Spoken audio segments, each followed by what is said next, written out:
Hi friends, ഇന്ന് നമുക്ക് എളുപ്പത്തിൽ എഗ്ഗ് ഫ്രൈഡ് റൈസ് എങ്ങനെ ഉണ്ടാക്കാമെന്ന് നോക്കാം.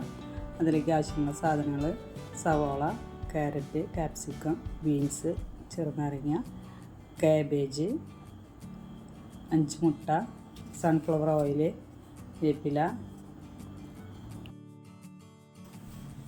ചൂട് കട്ടിയുള്ള ഒരു പാത്രം ഗ്യാസ് വെച്ച് കത്തിച്ച് അതിലേക്ക് സൺഫ്ലവർ ഓയിൽ ഒഴിക്കുക.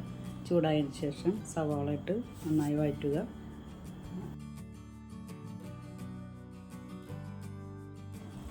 അരിഞ്ഞു വെച്ചിരിക്കുന്ന ക്യാരറ്റ് ഇട്ട് ഇളക്കിയ ശേഷം 2 മിനിറ്റിന് ശേഷം ബീൻസ് അരിഞ്ഞതും ചേർത്ത് നന്നായി ഇളക്കി കൊടുക്കുക. മുട്ട പൊട്ടിച്ച് അതിലേക്ക് ഒഴിച്ച് നന്നായി ചിക്കി പൊരിച്ച് നന്നായി വഴറ്റിയെടുക്കുക.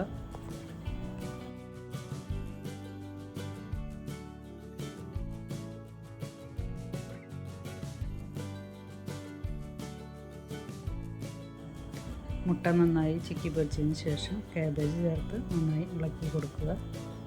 സ്പ്രിംഗ് ഓണിയനും സെല്ലറിയും ഇതിൽ ചേർത്ത് കൊടുത്താൽ നന്നായിരിക്കും. എൻ്റെ കയ്യിൽ സ്റ്റോക്കില്ലാത്തതുകൊണ്ട് ഞാൻ ചേർത്തിട്ടില്ല. ക്യാപ്സിക്കം ഇട്ട് ഇളക്കി കൊടുക്കുക. നന്നായി ഇളക്കിയതിന് ശേഷം കുരുമുളക് പൊടി വിതറുക. 1 സ്പൂൺ കുരുമുളക് പൊടി, ആവശ്യത്തിന് ഉപ്പ് ചേർത്ത് നന്നായി ഇളക്കുക. 1 ടീസ്പൂൺ സോയ സോസ് ഒഴിച്ചു കൊടുക്കുക.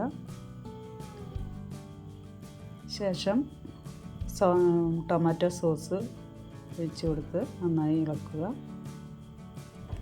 റൈസ് വേവിച്ചത് ചേർത്ത് നന്നായി ഇളക്കി യോജിപ്പിക്കുക.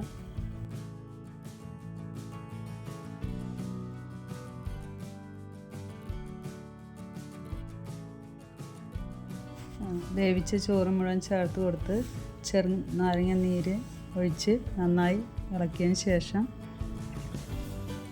മൂടി വെച്ച് 5 മിനിറ്റ് വയ്ക്കുക.